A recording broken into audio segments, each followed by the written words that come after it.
And the true Messiah will now rule the world from Jerusalem, with a rule which will be eternal, meaning there is nothing to replace it.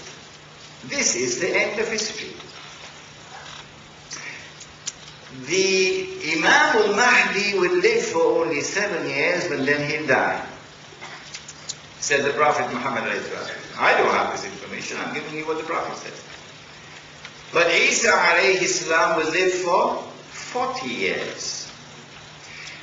The Prophet said that Jesus alayhi salam will get married. The Pope doesn't know that. I hope he'll marry a Palestinian girl. Yes. And he will have children. Yes. And then he will die. Yes. So don't worship him, because he's going to die. Worship the God who never dies. And then said the Prophet Muhammad ﷺ, he's going to be buried next to me. Next to me in Medina. This would be the end of the story of Jerusalem in the Quran. What follows after this is the last part of the last stage of history. We don't know how long it will last. Nobody knows, only Allah knows. But at the end of that, Allah is going to bring the world to an end. But at this time,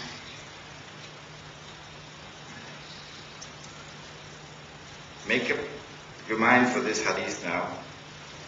Prepare yourself for it. There will be such a collapse of morals, sexual morals of the world, and you can see it coming now. That people will be committing sexual intercourse in public like donkeys. And the best man of that age will be one who would pass by and see two people having sex in public, and he would say to the man, "Can't you at least take her behind the wall?" That is the tomorrow that is coming. And then Allah will bring the world to an end. And then will come the day of judgment, when we stand before Allah.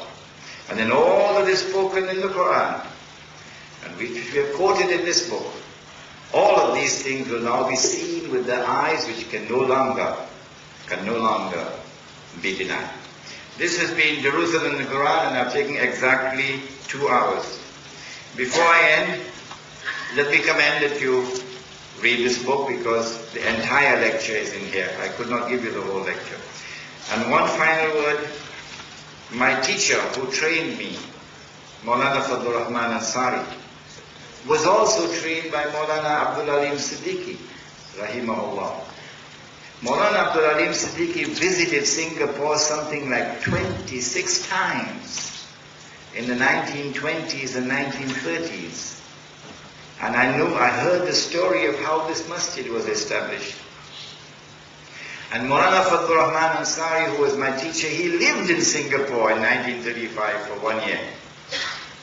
He wrote this book, which is now available outside, The Quranic Foundations and Structure of Muslim Society. If we are to establish Islam today, then this, I suggest to you, is the manual, the handbook, the guide that we should follow, in order that the Quran may be the means through which we can establish Islam today. I hope and pray that you would support Masjid Abdul Alim Siddiqui in their effort to try to raise the funds needed to reconstruct the masjid. I will also put my hand in my pocket to give whatever I can, and I hope that you will also do the same. ربنا تقبل منا إنك أنت السميع العليم وتب علينا يا مولانا إنك أنت التواب الرحيم برحمتك يا أرحم الراحمين.